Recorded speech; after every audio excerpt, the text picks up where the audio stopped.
सभा की अध्यक्षता कर रहे माननीय अध्यक्ष जी, मंच पर उपस्थित खजौली विधानसभा के महागठबंधन के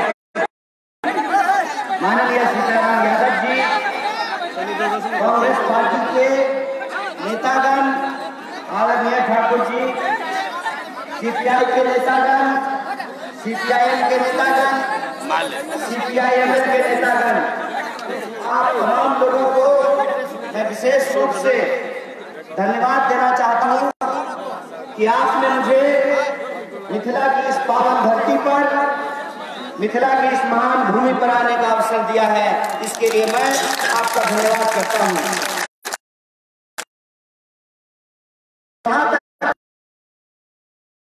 आप तमाम आदरणीय बुजुर्गों का, माताओं बहनों का, किसान मजदूर भाइयों का, नौजवान दोस्तों का, मेहनत मजदूरी करने वाले, नौकरी करने वाले, बिजनेस करने वाले, खेतों में खून पसीना बहाने वाले, आप तमाम आम आवाम का मैं क्रांतिकारी इस्तकबाल करता हूँ। आपको हार्दिक अभिनंदन। दोस्तों, एक साथी ने मुझे कहा कि मैथिली में बोलिए। बात यह है कि हमारी मैथिली शुद्ध नहीं है।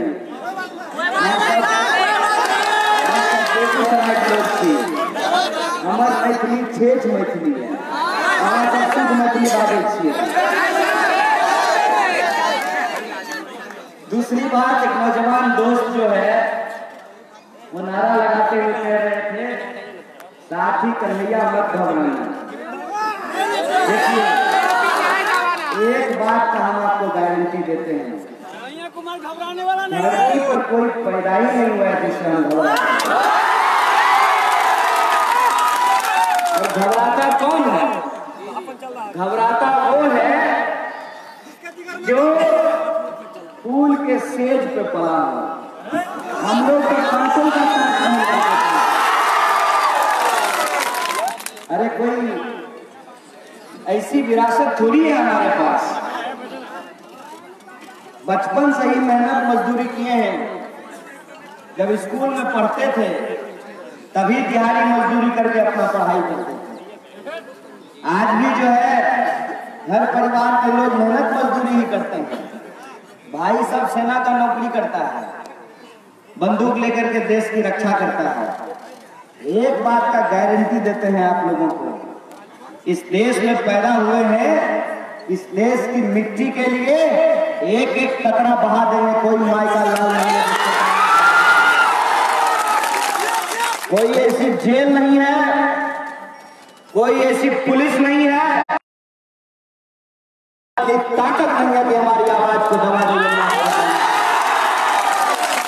इसलिए बाकी कुछ भी आप सोचिएगा, लेकिन ये मत सोचिएगा कि हम घबरा जाएंगे। और उनसे क्या घबराना, उनसे क्या घबराना। अरे हम यहाँ पैदा हुए हैं, बिहार में हमारा जन्म हुआ है। बहुत तरह का फिरंगी लोग इधर घूम रहा है, तो फिरंगी लोग से हम लोग घबरा जाएंगे। हमारे यहाँ एक झील है, कांवर झील। कांवर झील के पास जनवरी में साइबेरिया से पक्षी आता है। चुनाव का सीजन है, चील गाड़ी लेकर के उड़ रहा है। हम लोग मिट्टी में रहने वाले धसे हुए लोग हैं। आपको भी हम यही कहना चाहते हैं कि मन में कोई ढली धोखा मत रखिए। हम तो किसी प्रत्याशी का नाम नहीं लेते हैं महागठबंधन के प्रत्याशी के अलावा, क्योंकि हम ये जानते हैं कि ये लड़ाई बिल्कुल आर पार की लड़ाई है। इस किनारे हम खड़े हैं, उस किनारे वो खड़े हैं। इस किनारे खड़े होकर के हम लोग बिहार का मुस्तकबिल तय करना चाहते हैं, उस किनारे वो लोग बिहार का सौदा करना चाहते हैं। ये लड़ाई बिल्कुल आमने सामने की लड़ाई है। दो तरह की विचारधारा है। एक विचारधारा जो इस मिट्टी से बेवफाई नहीं करती है, और दूसरी वो जो इस मिट्टी के साथ सौदेबाजी करती है। सीताराम बाबू ने फोन किया, कहा कि खजौली आ जाइए। हम बोले आप अगर नहीं बुलाते तब भी आते, क्योंकि हमारे खून में वफादारी है। जब हम जंगल पर यात्रा कर रहे थे तो तमाम राजनीतिक अड़चनों के बावजूद आप हमारे मंच पे आकर के बैठे थे। ये हमको याद है और हम अपनी बात बोल करके पलटने वाले नहीं हैं कि मर जाऊंगा मिट्टी में मिल जाऊंगा लेकिन भाजपा में नहीं मिलूंगा। पलटने वाले इंसान नहीं है। और उसी समय हम आपको बोले थे कि गठबंधन होगा तब भी और नहीं होगा तब भी आपका प्रचार करना जरूरी है। हमारे साथ जो लोग आंदोलन में खड़े होते हैं उनका चेहरा हमको याद रहता है। और मैं यहाँ देख रहा हूँ मंच पे उपस्थित बहुत सारे लोगों को, मैं देख रहा हूँ बहुत सारे चेहरों को जो हमारे साथ इस आंदोलन में शरीक हुए थे, शामिल हुए थे। उस वक्त भी हमने आपको कहा था कि हमारी लड़ाई महज किसी को विधायक बनाने की लड़ाई नहीं है। हमारी लड़ाई अपनी राजनीतिक महत्वाकांक्षा को आगे बढ़ाने की लड़ाई नहीं है। हमारी लड़ाई बिहार को बचाने की लड़ाई है। लोगों का साथ मिलेगा ना? जैसे लोग हाथ में उठा रहे हैं, आपका मन में कोई शंका है? ये बिहार बदलने की लड़ाई है, ये महज चुनाव नहीं है। ये अगर महज चुनाव होता तो हम भी अन्य नेताओं की तरह अपने राजनीतिक कैरियर के बारे में सोच रहे होते। हम राजनीतिक कैरियर के बारे में नहीं सोच रहे हैं। हम ये नहीं सोच रहे हैं कि कौन बड़ा है कौन छोटा। अरे कोई उंगली बड़ी है कोई उंगली छोटी है, लेकिन जब तक ये पांचों उंगली नहीं मिलता है बात टाइम भी समझ नहीं खाते। पता है ना कि भात दाल की कौन छिकाए, तो भात दाल भी आप कम करके नहीं खा सकते हैं अगर ये पांचों उंगली काम नहीं करेगा। और यही पांचों उंगली जब मिल जाती है तो मुट्ठी बन जाती है, और ये मुट्ठी जो अपने हाथ और अधिकार के लिए तन जाती है इसलिए हमने ये एकता कायम की है। कि एकता हमने कायम की है कि इस चुनाव को महज हम चुनाव की तरह नहीं, बिहार बचाने के जन आंदोलन की तरह लेते हैं। हम इस बात का संकल्प ले रहे हैं कि आपका बिहार को 30 साल पीछे धकेलने की जो साजिश है उस साजिश को हम नाकाम करेंगे। और बिहार के नौजवान, बिहार के बुजुर्ग, बिहार की महिलाएं, बिहार के शिक्षक, बिहार के विद्यार्थी, बिहार के किसान, बिहार के मजदूर, उनके मुस्तकबिल को तय करने को हम लोग एक मौके के तौर पे देखते हैं कि हमको बिहार की चुनाव की राजनीति में नया खड़ा करना है, बहस बदलना है। और आप लोगों के आशीर्वाद से आप देख लीजिए कि इस बार के मुद्दों पे जवाब नहीं दे रहे हैं, उनको हमारी घोषणा पत्र का जवाब देना हो रही है। जात पात की बात हो रहा है, मंदिर मस्जिद का बात कर पा रहे हैं, शमशान कब्रिस्तान का बात इसको कहते हैं खिलाड़ी। वो खाली दूसरे के कोर्ट में जाकर के कबड्डी कबड्डी नहीं करता है कि दूसरे के कोर्ट में जाइएगा कबड्डी कबड्डी करने के लिए तो आप होंगे एगो और वो होगा 7। उसको बोला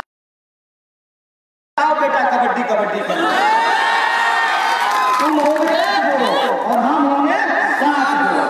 अब हम 5 लोग मिलकर के गठबंधन बनाए हैं। ये 5 पार्टियों का गठबंधन ये इस एकता का प्रतीक है कि इस बार हम उनके कोर्ट में कबड्डी कबड्डी नहीं करेंगे, उनको हम अपने कोर्ट में बुला करके कबड्डी कबड्डी करेंगे। और आप देखिए कि हमारे संकल्प पत्र का जवाब उनको देना पड़ रहा है, क्योंकि हमने 2019 में देखा कि कितनी चालाकी से इन्होंने हमारे ही घर के लोग शहीद हुए। कोई प्रधानमंत्री का बेटा फौज में नौकरी करता है, कोई मंत्री का बेटा फौज में नौकरी करता है, इसका बाल बच्चा फौज में नौकरी करता है, किसान का, गरीब का, मजदूर का। तो बेटा मर जाए सीमा पर, पुलवामा में शहादत हो जाए, अब मंत्री जी यहाँ हवाई जहाज लेकर के घूमेंगे, कहेंगे किसान को मुआवजा देने के लिए पैसा नहीं है, लेकिन विमान खरीदने के लिए 7,500 करोड़ रुपया है। इस साजिश का पर्दाफाश करेंगे कि बाप मरेगा खेत में, बेटा शहीद होगा बॉर्डर पे, और आप पुलवामा करके हमारा ध्यान भटकाएंगे। आप पुलवामा करके ध्यान भटकाना चाहते थे, इसीलिए हमने इस बात तय किया है कि आपके एजेंडे पे लड़ाई नहीं होगी। लड़ाई इस बात के लिए होगी कि बिहार के 12 करोड़ लोगों का भविष्य कैसे बनाया जाएगा। बिहार के जो 12 करोड़ लोग हैं, उनका सवाल क्या है? उनका सवाल ये है कि पढ़ने के लिए बाहर जाना है, इलाज कराने के लिए बाहर जाना है, नौकरी करने के लिए बाहर जाना है, यहाँ तक कि ब्याह शादी के बाद घूमने के कोई पंजाब का आदमी मधुबनी में आकर के, रहता में आकर के, जयनगर में आकर के, हरलाखी में आकर के, खजौली में आकर के हनीमून मनाने के लिए आता है। कितना बढ़िया पोखर है बगल में, वो आता है यहाँ, उसको मछली खिलाते, पान खिलाते, यहाँ भी पर्यटन का विकास होगा नहीं। हमको किसी और को, पंजाबी को, हरियाणवी को, मराठी को हनीमून मनाने के लिए मधुबनी नहीं जाना है। कहा है भाई, सीता जी की भूमि है ये, सीता जी की भूमि है ये, शंकराचार्य को परास्त करने वाले मंडन मिश्र की भूमि है ये, महान जनकवि नागार्जुन की भूमि है ये, संघर्षों और आंदोलनों की भोगेंद्र झा की भूमि है ये। ऐसा क्या हुआ कि एक भी पर्यटन क्षेत्र का विकास बिहार में नहीं हो पाया? ऐसा क्या हुआ भाई कि देश का सबसे कठिन एग्जाम है यूपीएससी, उसको हम लोग पास कर जाते हैं, उसका तैयारी दिल्ली में जाकर के करते हैं। क्या है भाई, दिल्ली में ऐसा क्या है, पटना में क्या नहीं है? विचार कि कोटा में पढ़ने वाला बिहारी, पढ़ाने वाला बिहारी, तो कोचिंग कोटा में क्यों चल रहा है, दरभंगा में क्यों नहीं चल सकता है? क्यों हमारे विश्वविद्यालयों की दुर्दशा पहुंचा दी गई? प्रतिभा की कोई कमी नहीं है। आप किसी भी बड़े राज्य का नाम ले लीजिए, गुजरात का नाम ले लीजिए, महाराष्ट्र का नाम ले लीजिए, सबका चीफ सेक्रेटरी बिहारी है। आप यूएन का नाम ले लीजिए, आप हर डिपार्टमेंट को उठा करके देख लीजिए, तो बिहार के लोग ही वहां पर नौकरी कर रहे हैं। यहां तक कि मॉरिशस का नेता भी बिहारी है। इतना नेशनल इंटरनेशनल लेवल पे बिहार के लोग कमाल कर रहे हैं, देश का। और आपको पता है वहां इस बार कौन टॉप किया है? बिहार की शेखपुरा की एक लड़की टॉप की है वहां जाकर। कोई कमी नहीं है, हम ही लोग बाहर में जाकर के बहुत अच्छा करते हैं। हमको बाहर जाने की जरूरत क्यों पड़ती है? क्योंकि हमारे लिए बुनियादी सुविधाओं का विकास नहीं किया गया है। आप 24 घंटे बिजली की व्यवस्था कर दीजिए, 24 घंटे इंटरनेट की व्यवस्था कर दीजिए। हमारे बच्चे जो ग्वालियर, इंदौर, भोपाल में जाकर के बीटेक करते हैं, यहीं मुजफ्फरपुर, भागलपुर में बीटेक करेंगे, और गुड़गांव में जो कॉल सेंटर की नौकरी करते हैं, यहीं मुजफ्फरपुर, बेगूसराय में कॉल सेंटर खुलेगा और यहीं से काम करेंगे। सिर्फ और सिर्फ हमारे जो 12 करोड़ लोग हैं, जो कश्मीर से लेकर के कन्याकुमारी तक सड़कें बनाते हैं, फैक्ट्री चलाते हैं, खेतों में काम करते हैं, बोलिए कोई पंजाबी आदमी आपके धान के खेत में धान काटता हुआ मिला है? तो हम लोगों को क्या मजबूरी है कि धान काटने के लिए पंजाब जाएं? एकदम क्या मजबूरी है? ये जो प्रश्न है कि हर चीज के लिए हमको पलायन करना पड़ता है, इसके लिए कौन जिम्मेदार है? इसके लिए ये सरकार जिम्मेवार है। ये बात अपने दिमाग में डालिए। और अगर ये सरकार जिम्मेवार है तो 5 साल पछताने से तो काम नहीं चलने वाला। 5 साल में एक बार मौका मिलता है कि आप सरकार को पलट सकें। और आप जानते हैं कि लोकतंत्र ने संविधान में आपको क्या ताकत दी है, क्या फॉर्च्यूनर वाला, क्या कैरेक्टर वाला, क्या साइकिल वाला, क्या मोटरसाइकिल वाला, सबका वोट बराबर होता है कि नहीं होता है? क्या मंदिर जाने वाला, क्या मस्जिद जाने वाला, सबका वोट बराबर होता है कि नहीं होता है? क्या अमीर, क्या गरीब, सबका सबका वोट बराबर होता है। ये जो वोट की ताकत है, इस वोट की ताकत से हम सरकार बदल सकते हैं, लेकिन उसमें शंका समाधान कैसे होता है। अभी हम देख रहे हैं कि बड़ा मुर्गा भात का भोज चल रहा है, ठीक है, कोई पाए घर है तो ला लिया, अपने बाप के घर से तो दे नहीं रहा है, जनता का पैसा है, इधर उधर करके लूटा है, आपको वापस कर रहा है, ले लीजिए। कोई मुर्गा भात खिलाता है, खा लीजिए, लेकिन एक बात याद रखिए, अभी 5 दिन जो मुर्गा भात खाए तो यही आपको 5 साल मुर्गा बना करके रखे। यही मौका है कि आप अपने सवाल पर, अपने मुद्दों पर आप सरकार को पलट सकते हैं। दिक्कत की बात यह है कि सरकार पलटने की इस ताकत का महत्व कई बार हम लोग नहीं समझते। महत्व इस तरीके से है कि आप अगर अपने साहित्य को ठीक से पढ़ेंगे तो आपको पता चल जाएगा कि हर दौर की कोई न कोई समस्या रही है। आज अगर विद्यापति जी होते तो ये गीत नहीं लिखते, उगना रे मूर्खत्व गले रे। आज विद्यापति जी लिखते, नौकरी रे मूर्खत्व गले रे। ये मैं भरोसा दिलाता हूँ। आप किसी भी माँ बाप से पूछ लीजिए, उसकी सबसे बड़ी चिंता क्या है। पेट काट करके किसी तरह से बच्चे को पढ़ाएंगे, पॉलिटेक्निक कराएंगे, बीटेक कराएंगे, एमबीए कराएंगे, आईटीआई कराएंगे। पहले लोग कहता था सीधका पढ़ा,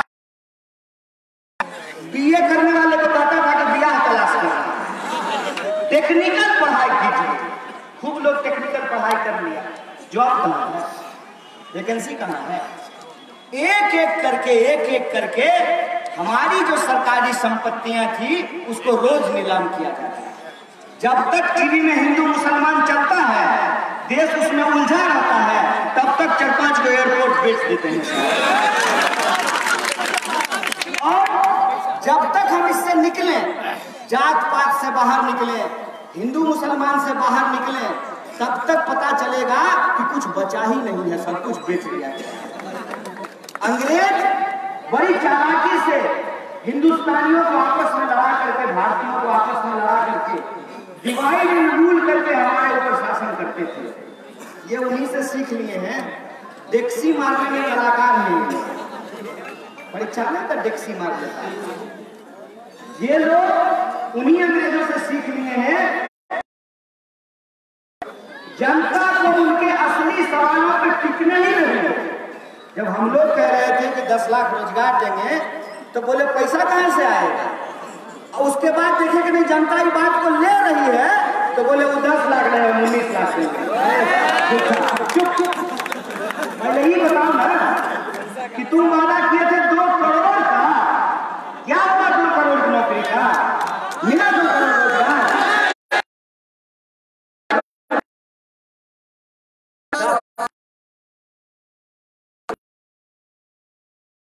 इसको क्या कहते हैं काम घर की भाषा में, चलनी दुष्लक्षुप। जिसके पास खुद ही 1000 छेद हो, वो दूसरे में गलती निकाल रहे हैं। अपने 15 साल का हिसाब नहीं दे रहे हैं, दूसरे का 15 साल का हिसाब पूछ रहे हैं। ए भाई, हमको मोटा मोटी एक बात बताइए, भाजपा से कोई सवाल पूछिएगा तो भाजपा कहेगा कि कांग्रेस के जमाने में भी यही होता था। महाराज, कांग्रेस के जमाने में यही होता था, उसी को बदल करके लोग आपको वोट दिया था। तो आप अपना हिसाब दीजिए कि आप क्या किए हैं। आप मेरी आलोचना कर दें, आप मुझे बेवकूफ कह दें, इससे आप थोड़ी बुद्धिमान हो जाएंगे। लोकतंत्र में जनता को इसीलिए अधिकार मिला है कि समय समय पर सरकार बदलते रहिए। समय समय पर अगर सरकार नहीं बदलते रहिएगा तो सरकार लोकशाही को तानाशाही में बदल देगी। और इस तानाशाही का नजारा लोगों ने मुंगेर में देखा है।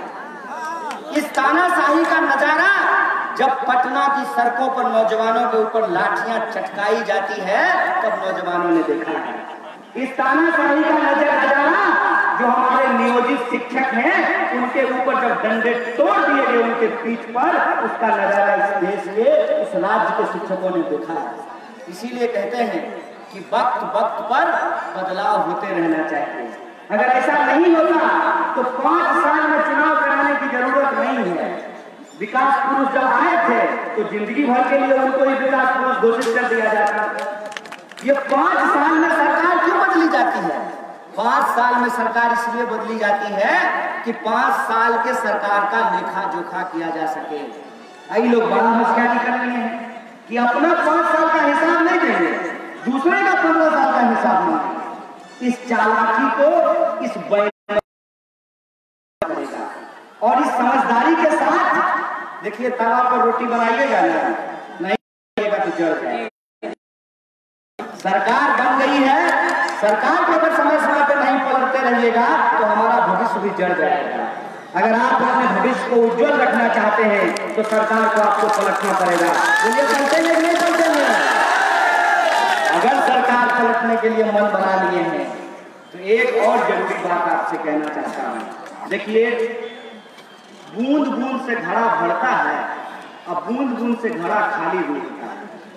जैसे एक एक ईंट जोड़ने से मकान बनता है। ये स्कूल आपके सामने ही बना होगा, कॉलेज आपके सामने बना होगा, ये मंदिर आपके सामने बना होगा। ऐसा तो है नहीं कि ऐसे ही रातों रात खड़ा हो गया है। एक एक ईंट जोड़ करके बनाया गया है। जैसे एक एक ईंट जोड़ने से घर बनता है, वैसे ही एक एक विधायक को जिताने से बहुमत मिलता है।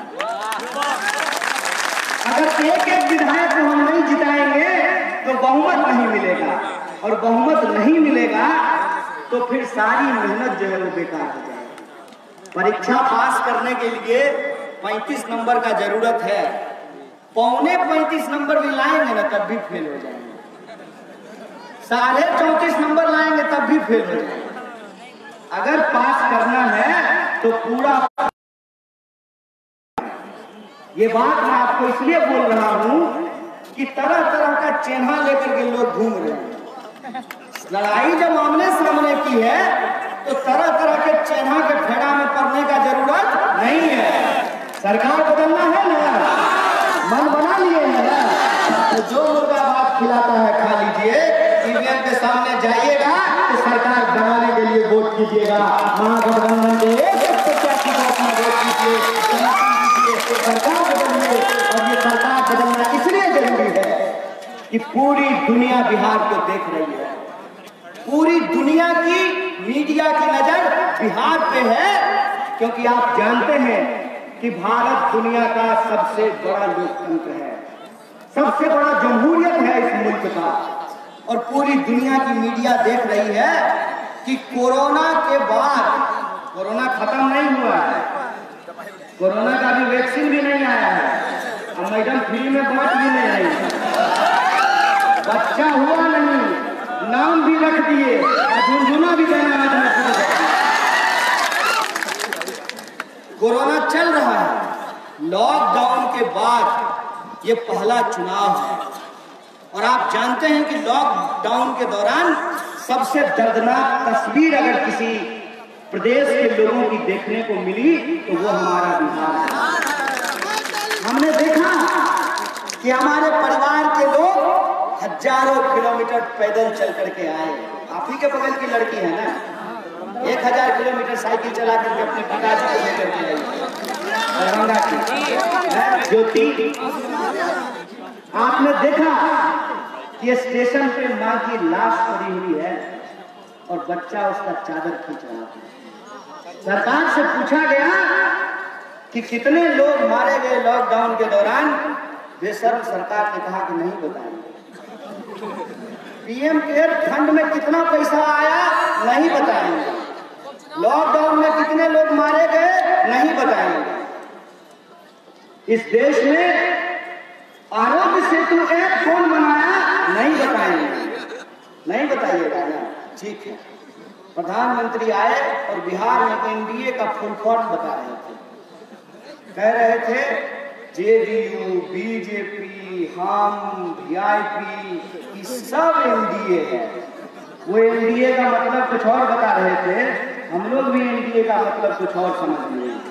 जैसे उन्होंने कहा कि लॉकडाउन में कितने लोग मारे गए ये नहीं बताएंगे, तो एनडीए का मतलब यही होगा नहीं देंगे। आप डाटा नहीं देंगे, जिस सरकार को इस बात की जानकारी नहीं हो कि कितने लोग पलायन हुए हैं, कितने लोगों की मौत हो गई है, उसी राज्य में आकर के उसी बेशर्मी से वोट मांगने की हिम्मत कर रहे हैं ये लोग। पूरी दुनिया बिहार के लोगों को देख रहा है और बिहार के लोगों के बारे में कहा जाता है कि बिहार के लोग बहुत राजनीतिक सूझबूझ वाले लोग होते हैं, राजनीतिक समझबूझ वाले लोग होते हैं। जब पूरी दुनिया बिहार को देख रही है तो ये बिहारियों के कंधे के ऊपर जिम्मेवारी है कि जिसने हमें पैदल चलाया था उसको इस बार विधानसभा से दौड़ा के भगाएंगे। हमारी जिम्मेवारी है कि उनको हरा करके पूरी दुनिया को ये संदेशा देंगे कि लॉकडाउन के दौरान हमारे साथ जो हुआ है उसकी तकलीफ को हम नहीं भूले हैं।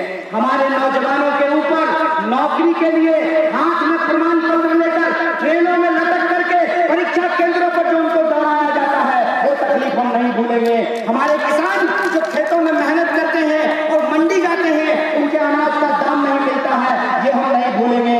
बिहारियों को अपने आत्मसम्मान के लिए वोट करना पड़ेगा, बिहार को बदलने के लिए वोट करना पड़ेगा। चलिए करेंगे कि नहीं करेंगे? सरकार बदलेंगे कि नहीं बदलेंगे? हम आश्वस्त हो जाए ना, पक्का भरोसा। फिर से सीताराम बाबू जा रहे हैं पटना, पक्की बात है ना?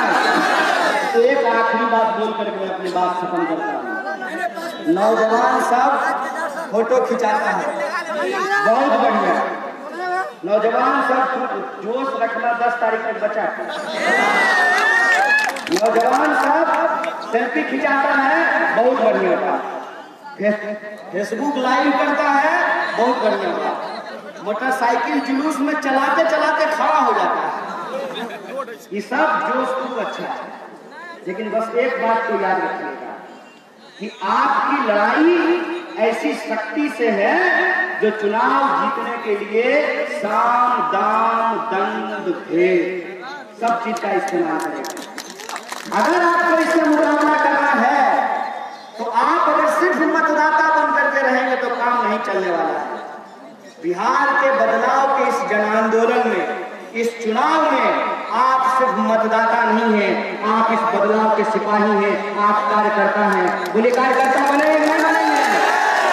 सीताराम बाबू चिंता मत कीजिए, एक एक बूथ पे आपको पोलिंग एजेंट मिलेगा, मिलेगा नहीं? सब अपने अपने बूथ की रक्षा करेंगे ना। और जितने भी लोग हैं गिनती गिन करके मूरी के हिसाब से, अगर कोई चलने फिरने में असमर्थ हो तो अपने साइकिल पे बिठा करके, मोटरसाइकिल पे बिठा करके वोट गिरवाना है और इस जोश को, इस हवा को ईवीएम मशीन में पहुंचाना है और एक एक वोट महागठबंधन के पक्ष में दिलवाना है। तो ये काम होगा कि नहीं होगा? अगर ये काम होगा तो इस बार बिहार में बदलाव होगा। इसी शब्दों के साथ मैं बात को खत्म करता हूँ। शुक्रिया।